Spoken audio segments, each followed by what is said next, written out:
Well, Erica Hawley, welcome back. First of all, Thank you. What's your plan for 2018? So I started training camp in Tucson, Arizona for the first 2 months, and then a couple of races in March, and then hopefully, if I'm selected, then the Commonwealth Games in April, and then beyond that is kind of a mystery.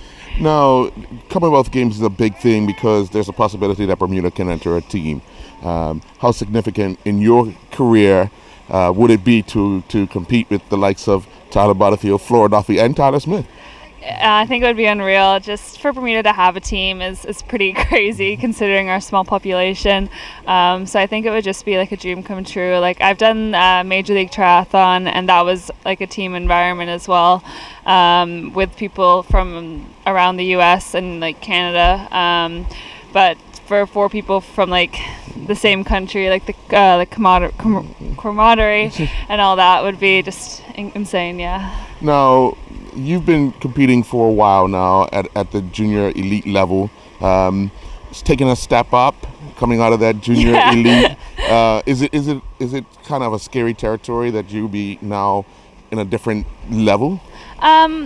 I wouldn't say scary. I mean, I did a couple of Continental Cups last year, so I like have a feel for it. I mean, I will be doing like my first World Cups this year, which is kind of scary. But I'm more excited to see like where I am compared to everyone else, and like I'm excited for my first race. Yeah. Now we talk about the Continental Cup, which was held earlier this year. Got a chance to compete internationally on home soil. Yeah. But in April we have the WTS Series. Mm-hmm. Now, age group and elite runner participants, but to be able to compete in Bermuda internationally, is that a significant achievement for a small place like Bermuda? Oh yeah, it's huge. I mean, just to spectate even, and like for everyone to like watch you and kind of see you, that like it's like for our events anyway, they're not like televised because we're like, I was junior and like the Continental Cups, but like for like my like Nana and like all of my sponsors and people to just like be able to see me race, and it's really just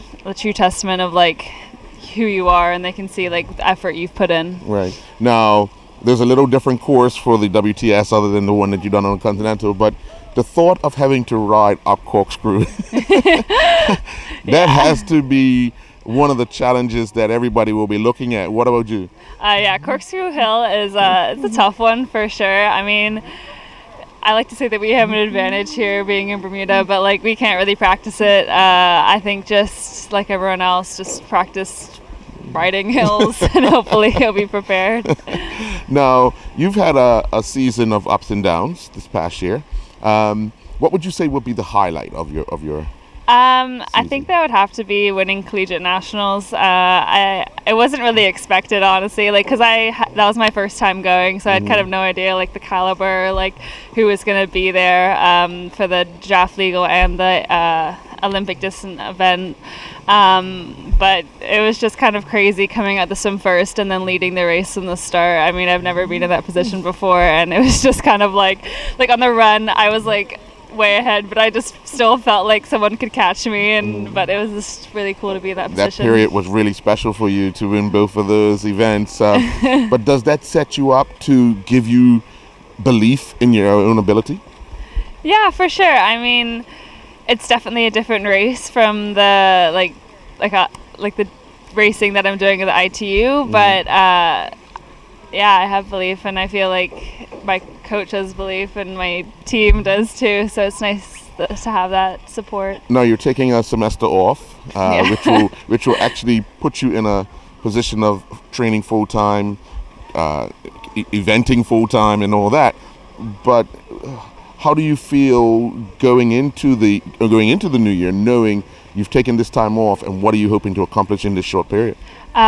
I think it's key for me anyway to really progress and take that next level just for this short period of time. I mean, being at school is hard for sure to like juggle everything, and it'll just be like a real like focus on everything, and I can not just focus on training but like recovery, which is always something at like university where you just tend to keep a bit short. Like sleep, like it's hard for me to get 8 hours sleep at university because I just have to wake up early and then like doing homework at night, so it'll just be like full rounded like sharpness of training and lifestyle. with a fellow country person like Flora Duffy being number 1 in the world in your sport, does that add pressure to you amongst your peers? I wouldn't really say pressure. I mean, we're just two completely different people, and she's been in the game for a really long time, and I hope that I can be like her obviously one day, but I don't feel like my country is, or anyone is just expecting me to like win the next WTS like with her or whatever. Now we'll go back to the Commonwealth Games, because there's an individual and then there's a team. Personally, you want to do well in both. Yeah. Where would you want to start if you've done the team event? Where would you want to? Because I think it's female, male, female, male. So where would you want to start? It's not really my decision, I don't think. But if you had the choice, but I think if I had the choice, I'd want to go first, because you're more likely to be with people, and I think that would be like the best opportunity, because either way, like Flora would probably time trial it, like right. if she was first or third, and third like is normally the leg where you're kind of on your own. So okay. Now you've done an event like this before, a team event. How do you know who you're chasing? Because it's so many different people out there. Yeah.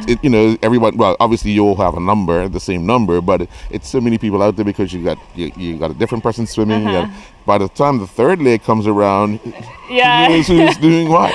I think because normally it's so short, and like on the swim and the bike is normally like laps of like 2K or something really short, so you're just like focusing on like the next turn more or less, and then on the run you can really like see who's in front of you or who you like want to chase down. But I mean, honestly, you just kind of chase down everyone. It doesn't really matter where they're from. Now you're heading off to Arizona for a training camp. You've done one of these camps before, but a shorter time. Yes. What are some of the technical things they work on that will help you improve over the next few months? Well, for the first month, we're bringing like swim analysts and run analysts, which will be really cool to see because I haven't actually done that before. So that'll just really sharpen my like form.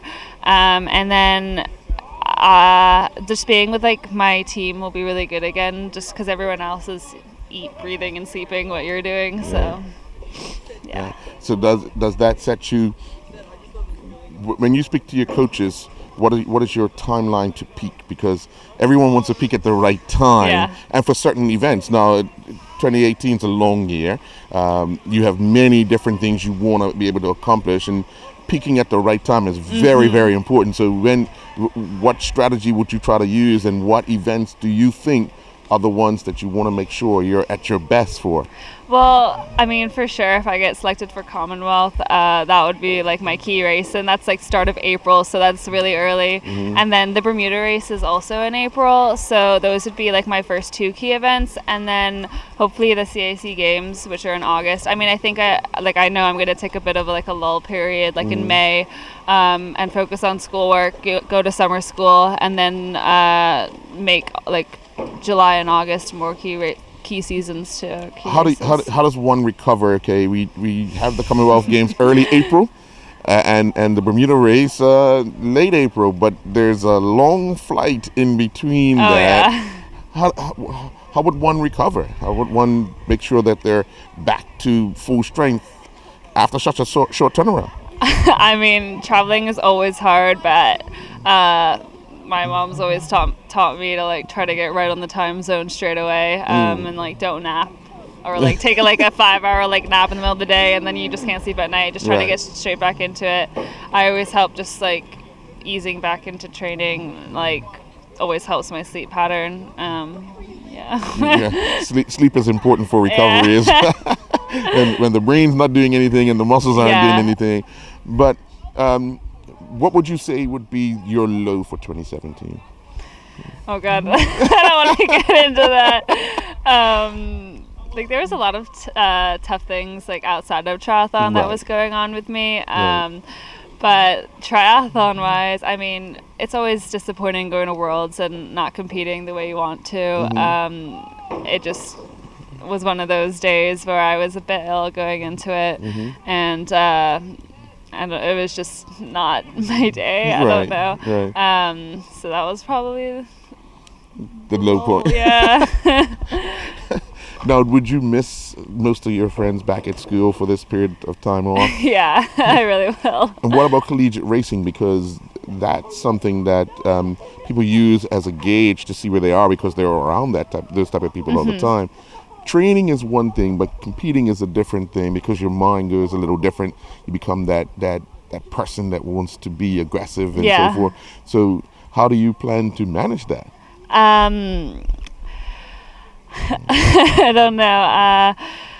Like just university life is different, and then the racing at collegiate level is different. I mean, it's definitely the people that I will be with for January, and like with my team in Arizona, they're all looking to be the next greatest Olympian as well. So they're all really like mentally strong and focused on that. And whilst at university, some of my friends are just doing it for fun. So it's just a real like difference of mindset. So it'll be full on.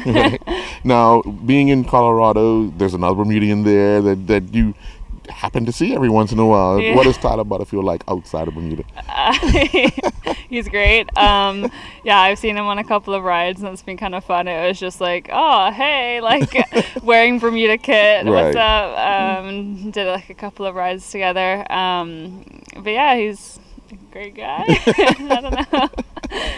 Now, when you look back at your career from the local standpoint, could you vision yourself where you are now, back in the day when you were a youngster competing? No. I mean, you always like think it in the back of your mind, but it's just crazy to think like how much I've changed just like in a year. But like if I think back to when I first did my international triathlon in Sarasota, like it's just insane how much I've changed, and it's kind of like a good thing for the future that like you're always like changing and developing and like getting better. So what drives you in the sport? Just love for it. Maybe. Yeah. You love putting yourself through all that pain? Yeah, more or less. Some people love doing a lot of things, but to the last time I spoke to Flora, she was talking about that's all I do is swim, bike, run. That's all I do. Yeah. Do you feel as if that's all you do now? Not yet. Yeah, not yet. Being at university, definitely like you have that extra like there's extra things going on. Like I feel way more social, and like just got academics to focus on too. But like this, like what I'm doing in Arizona is literally just being a professional triathlete, like living the lifestyle of it, which I guess I'll see if I enjoy. Well, I don't want to take up too much more of your time, and thank you very much. Welcome back home. Looking forward to 2018 on the triathlon scene with Erica Hawley. Thank you. Okay. Audio Jungle.